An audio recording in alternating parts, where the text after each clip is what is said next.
गीताध्ययनशीलस्य प्राणायामकारस्य च नैव शान्तिः पापानि पूर्वजन्म कृतानि च। কেউ যদি আন্তরিকভাবে এবং অত্যন্ত গুরুত্ব সহকারে গীতা পাঠ করেন তাহলে তার ভগবানের করুণায় তার অতীতের সমস্ত পাপ কর্মের ফল তাকে আর প্রভাবিত করে না। হরে কৃষ্ণ কৃষ্ণ কৃষ্ণ হরে হরে, হরে রাম রাম রাম হরে হরে।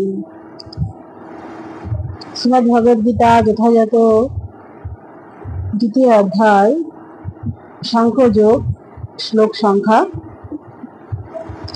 24। অচ্ছেদ্য অয়বাদাজ্য অয়ম অক্লেদ্য অশস্য এব চ নিত্য সর্বগত স্থাণু অচল অয়ম সনাতন।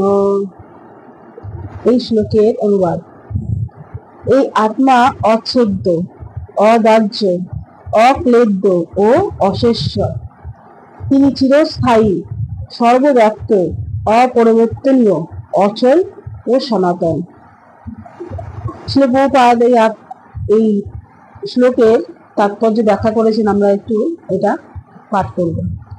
পারমাণবিক আত্মার এই সমস্ত গুণাবলী নিঃসন্দেহে প্রমাণ করে যে সে অবশ্যই পরমাত্মার পরমাণু সদৃশ্য অংশ এবং সে নিত্যকাল অপরিবর্তিতভাবে একই পরমাণু রূপে চিরকাল বর্তমান থাকে।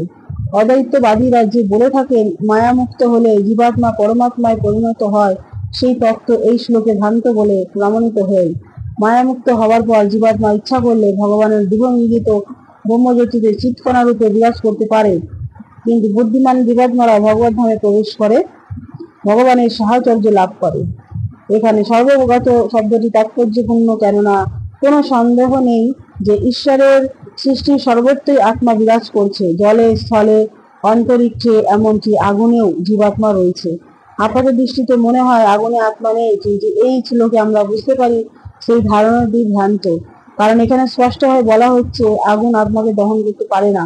এর থেকে বোঝা যায় সূর্যলোকেও সেখানকার উপযোগী দেহ ধারণ করে জীবাত্মা রয়েছে। সূর্যলোকে যদি জীব না থাকতো তাহলে সর্বগত অর্থাৎ সর্বত্র আত্মার গতি কথাটি ব্যবহার করা হতো না। তো আমরা দেখছি যে এখানে আত্মার সম্বন্ধে এবং পরমাত্মার সম্বন্ধে বলা হয়েছে এই শ্লোকে। আত্মা হচ্ছে পরমাত্মার অংশ, তাই সে সব জায়গায় বিরাজ করে।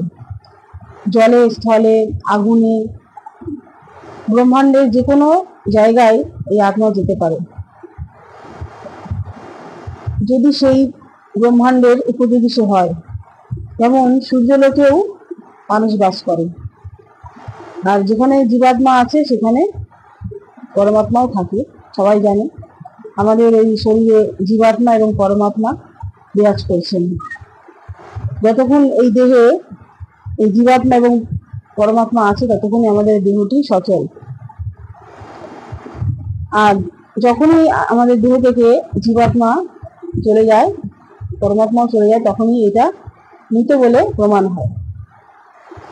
তাই আত্মা অচ্ছেদ্য, তাকে ছেদন করা যায় না। অদাহ্য, তাকে কখনোই দহন করা যায় না। তারপর বলছে অক্লেদ্য, মানে ভেজানো যায় না, এবং অশস্য, শুকানো যায় না।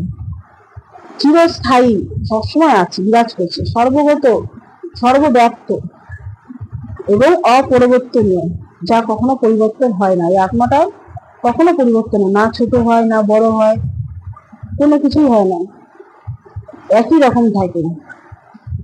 চুলের অগ্রভাগে 4000 ভাগের 1 ভাগ এই আত্মার আয়তন। অচল, মানে নিশ্চল।